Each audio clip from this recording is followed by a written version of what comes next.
আসসালামু আলাইকুম এভরিওয়ান। বাবা সাহেব গল্পের 9 নম্বর পার্ট। তো চলো বেশি কথা না কইয়া গল্প শুরু করা যাক। কথা ফ্লোরে দাঁড়িয়ে তার চোখ ধরে চিৎকার মারল। আমি বললাম, কি হলো ম্যাডাম, চিৎকার দিচ্ছেন কেন? ওই যে দেখো কি, এই বলে আবার সে জড়িয়ে ধরল। আমি বললাম, কি হলো ম্যাডাম, আপনি এমন করছেন কেন? আমার ঘরে মেয়ে আছে, প্লিজ ছাড়েন। কথা বলল, না ছাড়বো না আর। আমি বললাম, কি হয়েছে বলেন আগে, কি দেখে চিৎকার দিলেন? কথা বলল, না আমি বলতে পারবো না। আমি বললাম, ম্যাডাম কি সব হচ্ছে, আর আপনি চোখ বন্ধ করে আছেন কেন? কোনো জিন পরি দেখেন নাই তো? কথা বলল, রাজ আমার ভয় করছে। আমি বললাম, কেন ভয় করছে বলবেন তো? কথা বলল, আমি বলতে পারবো না। এই বলে আবারও শক্ত করে জড়িয়ে ধরল। আমি ছাড়াতে চেয়েও ছাড়াতে পারছি না। যতই ছাড়াতে চাচ্ছি ততই শক্ত করে জড়িয়ে ধরছে। আমি বললাম, কথা প্লিজ ছাড়ো বলছি। কথা বলল, না ছাড়বো না। কথাকে ধাক্কা দিয়ে সরিয়ে দিয়ে গালে চড় বসিয়ে দিলাম। কথা বলল, তুমি আমাকে মারলে? আমি বললাম, হ্যাঁ মারলাম। মনে রাখবেন, টিস্যু ব্যবহারের আগে খুব সুন্দর দামি বক্সে থাকে। যখন টিস্যু ব্যবহার করা শেষ হয়ে যায় তখন টিস্যুর জায়গা হয় কোথায় জানেন? জায়গা হয় ডাস্টবিনে, নয়তো কোনো নর্দমায়। নিজেকে প্লিজ নর্দমা বা ডাস্টবিনের বস্ত্র বানাবেন না। কি হলো, কাঁদছেন কেন? আর আপনাকে মারলাম, আপনি যা ইচ্ছা তাই করতে পারেন না। কি হলো, এভাবে কাঁদছেন কেন, উত্তর দেন। কথা বলল, রাজ আয়নায় দেখলাম গায়ে শাড়ি নেই, তাই তোমাকে জড়িয়ে ধরছি। সরি রাজ, ভুল হয়ে গেছে। কথার এমন কথা শুনে হাসবো না কাঁদবো ভেবে পাচ্ছি না। কথা ছোট্ট বাচ্চার মতো কেঁদেই যাচ্ছে। কথার গায়ে একটা চাদর জড়িয়ে দিলাম। রাইসা এসে বলল, বাবাই তোমার শার্ট পুড়ে গেছে তো? আমার দিকে তাকিয়ে দেখি আমার শার্টটা অনেকটা অংশ পুড়ে গিয়েছে। নিস্তব্ধ হয়ে দাঁড়িয়ে আছি। বারবার কথার শাড়িতে আগুন লাগার কথা মনে পড়ছে। আজ কি হয়ে যেত আল্লাহ যদি রহম না করতো। এইদিকে রিয়া জানালা দিয়ে তাকিয়ে এইসব দেখছে আর চোখের অশ্রু ফেলছে। রাজের সাথে কাটানো প্রতিটা স্মৃতি চোখে ভাসছে আর জল গড়িয়ে পড়ছে। রাইসা বলল, বাবাই আমার ক্ষুধা লাগছে, চলো খাবো। কথা টেবিলে খাবার সাজিয়ে দিয়ে টেবিলে বসলো। কথা সারা গায়ে চাদর জড়ানো। আমি রাইসাকে খাইয়ে দিচ্ছি। কথার দিকে তাকিয়ে দেখি কথা খাচ্ছে না। আমি বললাম, ম্যাডাম আপনি খাচ্ছেন না কেন? কি হলো কথা বলেন। কথা বলল, রাজ আমার হাত ঝলসে গেছে। রাইসা বলল, আন্টি দেখি তোমার হাতে কি হয়েছে। কথা তার হাতটা রাইসার দিকে বাড়িয়ে দিল। রাইসা কথার হাতটা আমাকে দেখিয়ে বলল, বাবাই দেখো তো আন্টির হাতটা কেমন ঝলসে গেছে। তুমি আন্টিকে খাইয়ে দাও। কি হলো বাবাই, খাইয়ে দাও। আমি খাবার মেখে কথার মুখে তুলে দিচ্ছি। কথা অসহায় দৃষ্টিতে তাকিয়ে আছে। কি হলো, খাবেন না? কথা বলল, খাবো তো, দাও তুলে। সারা জীবন এভাবে তুলে খাইয়ে দিবে? আমি বললাম, কি বললেন? কথা বলল, না কিছু না। রিয়া এইসব দেখে আর সহ্য করতে পারছে না। মৃত্যুর যন্ত্রণাও এতটা কষ্ট হয় না যতটা কষ্ট কথাকে রাজ খাইয়ে দেওয়ার জন্য লাগছে। না, এখানে আর থাকা যাবে না। রিয়া এইসব ভাবতে ভাবতে তার বাসায় চলে গেল। রিয়া বাসায় গিয়ে বিছানায় শুয়ে বালিশে মুখ লাগিয়ে কাঁদতে লাগে। এইদিকে কথার চোখে পানি, মুখে এক রক্তিম হাসি লেগে আছে। রাইসা বলল, আন্টি তুমি কাঁদছো কেন? কথা রাইসার কথা শুনে মাথা নাড়িয়ে জবাব দিল, কই মা, কাঁদছি না তো। রাইসা বলল, বললেই হলো তুমি কাঁদছো। কেন কাঁদছো আন্টি? কথা বলল, না তো মামুনি, কাঁদছি না আমি। জানো মামুনি, খুশিতে চোখের পানি পড়ছে। রাইসা বলল, খুশিতে মানুষ কাঁদে নাকি? কথা বলল, মামুনি কাঁদে তো। রাইসা বলল, আচ্ছা বাবাই, খুশিতে মানুষ কি কাঁদে? আমি বললাম, কাঁদে। তুমি খাও তো, সেই কখন থেকে গল্প করেই যাচ্ছ। রাইসা বলল, খাচ্ছি তো বাবাই, তুমিও না একটু গল্পও করতে দাও না। আমি বললাম, আচ্ছা মামুনি গল্প করো। রাইসা বলল, আচ্ছা আন্টি তুমি এত খুশি কেন?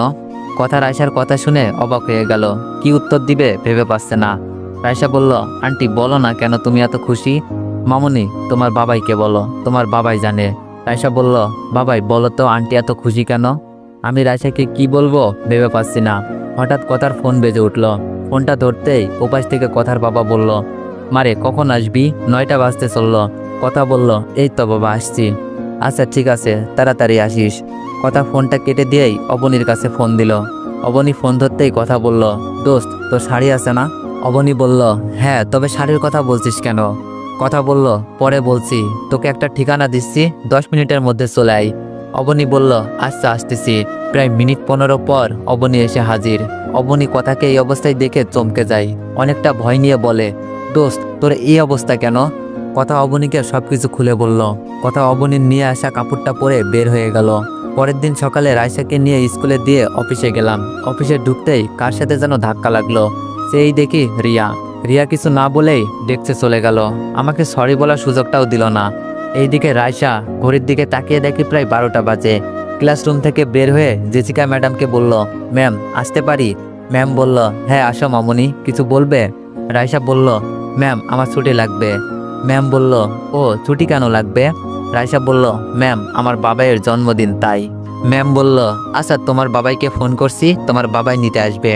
রাইসা বলল, ম্যাম প্লিজ বাবাইকে ফোন দিবেন না, আপনি আমার আন্টিকে ফোন দেন, আমি কথা বলছি। জেসিয়া রাইসার কাছ থেকে ফোন নাম্বার নিয়ে কথাকে ফোন দিল। রিং হচ্ছে, 2বার রিং হতেই কথা ফোন ধরলো। জেসিয়া রাইসাকে ফোনটা দিয়ে বলল, তোমার আন্টির সাথে কথা বলো। রাইসা ফোনটা ধরেই বলল, হ্যালো আন্টি, আমি রাইসা, তুমি কোথায়? আমাদের স্কুলে আসো তো। আর হ্যাঁ, বাবাইকে বলবে না, একাই আসো। এই বলে লাইনটা কেটে দিল। কথাকে কোনো কথা বলার সময়ই দিল না। কথা কোনো কিছু না ভেবেই প্রায় 30 মিনিট পর স্কুলে এসে হাজির। রাইসা কথাকে নিয়ে স্কুল থেকে বের হয়ে সোজা হাট্টিমাটিম গিফট কর্নারে চলে যায়। কি হলো মামুনি, এখানে নিয়ে আসলে কেন? রাইসা বলল, আন্টি তুমি কোনো কথা বলো না তো, চলো ভিতরে যাই। কথা বুঝতেছে না রাইসা কেন এখানে নিয়ে এসেছে। রাইসা দোকানে ঢুকেই একটা ঘড়ি দেখে দোকানদারকে বলল, এই যে আঙ্কেল, ঘড়িটার দাম কত? আঙ্কেল বলল, মামুনি 1500 টাকা। রাইসা বলল, আচ্ছা দেন তাহলে, আর হ্যাঁ সুন্দর করে প্যাকেট করে দেন কেমন? কথা বলল, রাইসা তুমি ঘড়ি দিয়ে কি করবে? রাইসা বলল, ও আন্টি কথা বলো না তো, তোমাকে নিয়ে আসাটাই ভুল হয়েছে। আর হ্যাঁ ভেবো না, তোমাকে বিল দিতে হবে না, তুমি শুধু আমার সাথে এসো। দোকানিরা রাইসার কথা শুনে হেসে দেয়। রাইসার টিম থেকে বের হয়ে তাজ বেকারিতে গিয়ে একটা 2 পাউন্ডের কেক কিনে, সাথে রুম সাজানোর অনেক কিছু। কথা বাইরে দাঁড়িয়ে আছে, কি হচ্ছে কিছুই বুঝতেছে না। রাইসা কেনাকাটা শেষ করে কথাকে নিয়ে বাসায় ফিরতে ফিরতে বিকেল 3টা বেজে যায়। রাইসা বলল, আন্টি বাবাইকে ফোন করে বলো যে তুমি আমাকে নিয়ে বাসায় এসে পড়েছো, আর বাবাইকে 5টায় অফিস শেষ করে আমাদের জন্য বিরিয়ানি আনতে বলবে। কথা বলল, আচ্ছা বলবো, তার আগে আমায় বলো তো মামুনি, আজকে তোমার জন্মদিন? রাইসা বলল, হিহি তুমি সত্যিই বোকা, আজ আমার জন্মদিন নয়, আমার বাবাইয়ের জন্মদিন।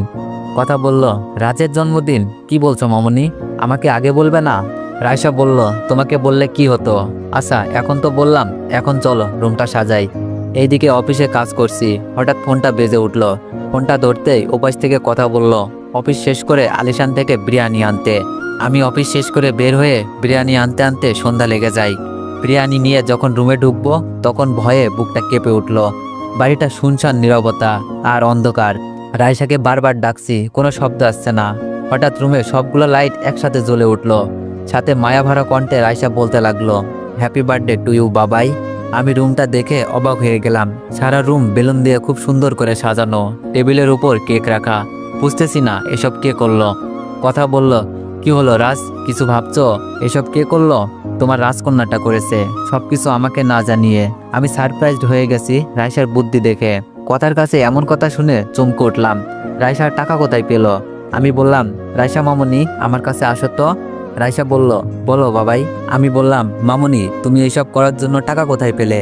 রাইসা কোনো কথা বলছে না। আমি বললাম, কি হলো বলছো না কেন, টাকা কোথায় পেলে? রাইসা বলল, বাবাই সেদিন তোমার কাছ থেকে 500 টাকা নিয়েছিলাম, আর তুমি যে পুতুলটা আমায় কিনে দিয়েছিলে সেইটা দোকানদার আঙ্কেলকে ফেরত দিয়ে 1000 টাকা নিয়ে এসেছি। আঙ্কেল দিতে চাইনি, পরে রুদ্রকে নিয়ে গিয়েছিলাম, রুদ্রদের দোকান তো তাই পরে দিয়েছে। আর 990 টাকা আমি টিফিনের টাকা থেকে জমা করেছি। বাবাই চোখ বন্ধ করো তো। আমি চোখ বন্ধ করে আছি। রাইসা হাতটা নিয়ে হাতে কি যেন পরিয়ে দিল। রাইসা বলল, বাবাই এবার চোখ খোলো তো। আমি চোখ খুলেই দেখি ঘড়ি। রাইসাকে যেদিন গিফট কিনে দিই সেদিন ঘড়িটা দেখে এসেছিলাম, হাতেও দিয়েছিলাম, কিন্তু রাইসার কেনাকাটা করার জন্য টাকা শর্ট পরে বিদায় রেখে আসতে হয়। কিন্তু রাইসা যে এই ঘড়ি নিয়ে আসবে কে জানতো। কি হলো বাবাই, পছন্দ হয়নি? বাবাই কাঁদছো কেন? আমি ফ্লোরে হাঁটু করে বসে রাইসাকে বুকের সাথে জড়িয়ে ধরলাম। বাবাই তুমি বললে না তোমার পছন্দ হয়েছে কিনা? আমি বললাম, খুব পছন্দ হয়েছে মা আমার। আচ্ছা মামনি, আমি আমার জন্মদিন ভুলে গিয়েছি, তুমি কেমনে মনে রাখলে? রাইসা বলল, বারে মনে রাখবো না? আমার বাবাই না তুমি, আমার জীবন না তুমি। বাবাই তুমি কাঁদছো কেন? এইদিকে কথার দিকে তাকিয়ে দেখি কথাও কাঁদছে। আমি রাইসাকে শক্ত করে বুকের সাথে জড়িয়ে রেখেছি, মনে হচ্ছে আমার মাকে জড়িয়ে রেখেছি। মায়ের মুখটা স্পষ্ট চোখের সামনে ভাসছে। রাইসা বলল, বাবাই চলো কেক কাটবে। এইদিকে যখন কেক কাটবো ঠিক এমন সময় কথা বলে উঠলো, এই সময়ে তোমার কাছে একটা জিনিস চাই, দিবে আমায়? আমি বললাম, কি চান ম্যাডাম বলেন। কথা বলল, রাজ আমি তোমাকে ভালোবাসি, আমি তোমাকে ছাড়া বাঁচবো না, আমি রাইসার মা হতে চাই, বানাবে আমায়? আমি বললাম, ম্যাডাম এসব কি বলছেন? কথা বলল, আমি যা বলছি সবকিছু ভেবেই বলছি, আমাকে ভালোবাসবে একটু? আমি তোমাকে কোনোদিন কষ্ট দেব না, বুকে আগলে রাখতে চাই তোমাকে। আমি রাইসার মা হতে চাই রাজ। আমি বললাম, ম্যাডাম আপনি আবেগের দুনিয়ায় বসবাস করছেন, বাসায় যান। আর শোনেন, আমার পক্ষে আপনাকে বিয়ে করা সম্ভব না। কথা বলল, কেন সম্ভব না? আমি কি তোমার যোগ্য না, নাকি দেখতে খারাপ আমি?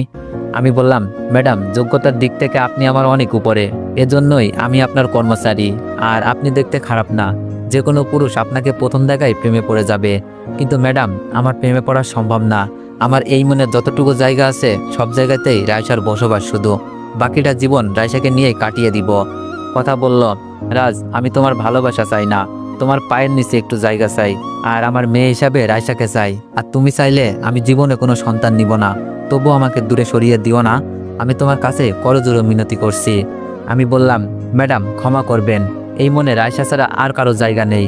আপনি আমার চেয়ে অনেক ভালো ছেলে পাবেন, আপনার একটা পরিবার হবে। আর শুনেন, আপনি যদি এমন পাগলামি করেন তাহলে আমি এই শহর ছেড়ে চলে যাব। কথা কিছু না বলে চলে গেল। কথার মন খারাপ দেখেই কথার বাবা বলল, কি রে মা, কি হয়েছে?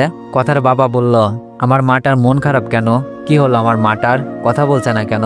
কথা তার বাবাকে জড়িয়ে ধরে কান্না করে দিল। কথার বাবা বলল, কি হলো মা, কাঁদছিস কেন? কথা বলল, আচ্ছা বাবা আমি কি দেখতে খুব খারাপ? কথার বাবা বলল, না, কে বলেছে আমার মা দেখতে খারাপ? আমার মাটা দেখতে তো অনেক সুন্দর। কথা বলল, বাবা মিথ্যা বলছো না তো? কথার বাবা বলল, কি যে বলিস, আমি কি তোর সাথে মিথ্যা কথা বলতে পারি? তুই না আমার মা, জানিস মা তুই সত্যি অনেক সুন্দর। কথা বলল, সত্যি তো বাবা? কথার বাবা বলল, হ্যাঁ সত্যি। বিশ্বাস না হলে আয়নার সামনে গিয়ে দেখ। আর শোন, কেউ তোকে কিছু বলেছে? কথা বলল, আচ্ছা বাবা। কথা আয়নার সামনে গিয়ে বারবার নিজেকে দেখছে আর মনে মনে ভাবছে, সুন্দর তো দেখা যায়, কিন্তু রাজ আমাকে পছন্দ করে না কেন? এইসব ভাবতে ভাবতে ঘুমিয়ে গেল। এইদিকে সকালবেলা ব্রেকফাস্ট রেডি করছি, এমন সময় রাইসা এসে বলল, বাবাই কথা আন্টিকে মম বানিয়ে আনো না। কথা আন্টি অনেক ভালো, আমাকে অনেক আদর করে। আমি কিছু বলছি না। রাইসা বলল, কি হলো বাবাই, বলো না কথা আন্টিকে মম বানিয়ে আনলে কেমন হয়? আমি বললাম, রাইসা এইসব নিয়ে কথা বলতে হয় না, আর তাড়াতাড়ি চলো, ব্রেকফাস্ট রেডি, স্কুল লেট হয়ে যাচ্ছে। রাইসা বলল, আচ্ছা বাবাই চলো। এইদিকে ব্রেকফাস্ট করে রাইসাকে নিয়ে স্কুলে চলে গেলাম। রাইসাকে স্কুলে দিয়ে আমি অফিসে এসে ঢুকতেই চমকে গেলাম। কথা ম্যাডাম আমার ডেস্কে বসে আছে। আমি বললাম, ম্যাডাম আমার ডেস্কে আপনি? কথা বলল, কেন আসতে পারি না? আমি বললাম, আসতে পারবেন না কেন? কিন্তু আপনি মালিক হয়ে কর্মচারীর চেয়ারে বসলে কেমন লাগে না? কথা বলল, ও এটা আমার ফিউচার হাজব্যান্ডের চেয়ার, সো বসতেই পারি। আমি বললাম, ম্যাডাম এইসব বললে আমি আর কাল থেকে অফিসে আসবো না। আপনি যদি মালিক শ্রমিকের সম্পর্ক ঠিক রাখতে পারেন তাহলে অফিসে আসবো, নয়তো কাল থেকে অফিসে আসবো না। কথা আমার কলারটা ধরে টান দিয়ে একদম তার কাছে নিয়ে এলো। আমি বললাম, কি হলো ম্যাডাম, কি করছেন? কথা বলল, আরেকদিন যদি অফিসারের কথা বলিস তাহলে তোকে কলার ধরে কিস করব। আমি আমার ভালোবাসা আদায় করে নিতে জানি। আমি বললাম, দেখাই যাবে। কথা বলল, আচ্ছা দেখাচ্ছি। কথা জোর করে তার ঠোঁট জোড়া আমার ঠোঁটে লাগিয়ে দিল।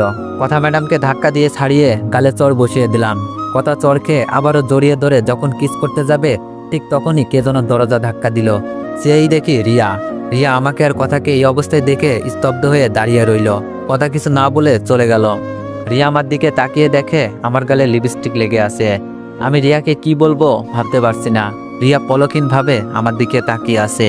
নীরবতা ভেঙে আমি বললাম, কিছু বলবেন? রিয়া বলল, যা বলবো ভাবছিলাম তা আর বলা হবে না। আচ্ছা রাজ, তুমি তো আগে এমন ছিলে না, আজ তুমি কথা ম্যাডামের সাথে যা করলে। আমি কিছু বলছি না, মাথা নিচু করে আছি। রিয়া বলল, কি হলো রাজ, কথা বলো। রাজ আমি আর পারছি না এসব দেখতে, খুব কষ্ট হয় আমার। আমি জানি আমি তোমার সাথে অনেক বড় অন্যায় করেছি, তবুও একটিবার ক্ষমা করে দিয়ে আমাকে বুকে টেনে নিতে পারো না? আর কত কষ্ট দিবে আমাকে? আমি যা আর পারছি না তোমার সাথে কেউ কথা বলুক, এটাও আমি আর সহ্য করতে পারি না। আর আজ সেই কথা তোমাকে কিস করে যাই।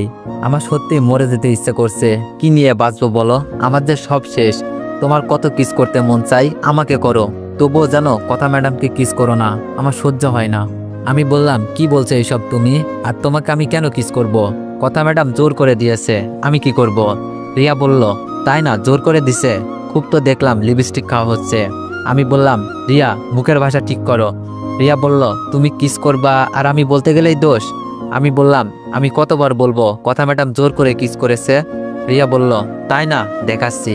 বলেই কথা আমাকে জড়িয়ে ধরে তার ঠোঁট জোড়া আমার ঠোঁটের সাথে লাগিয়ে দিল। আমি রিয়াকে সরাতে চেয়েও সরাতে পারছি না। রিয়াকে যতই সরাতে চাচ্ছি রিয়া ততই আমাকে শক্ত করে জড়িয়ে ধরেছে। রিয়ার নিঃশ্বাস ভারী হয়ে আসছে। এভাবে কিছুক্ষণ জড়িয়ে ধরার পর রিয়াকে ধাক্কা দিয়ে সরিয়ে কুশে থাপ্পড় বসিয়ে দিলাম। রিয়া বলল, তুমি আমাকে মারলে? আমি বললাম, হ্যাঁ মারলাম। আপনি কি মনে করেন আমি প্লে বয়, নাকি আমার সাথে আপনার কোনো সম্পর্ক আছে? আর হ্যাঁ, কি চান আমার কাছে? জানেন মিস রিয়া, একটা ছেলের কাছে সবচেয়ে কষ্টের বিষয় কি জানেন না? শোনেন, একটা ছেলের কাছে সবচেয়ে কষ্টকর বিষয় হলো তার স্ত্রী অন্যের শয্যাশালী হওয়াটা।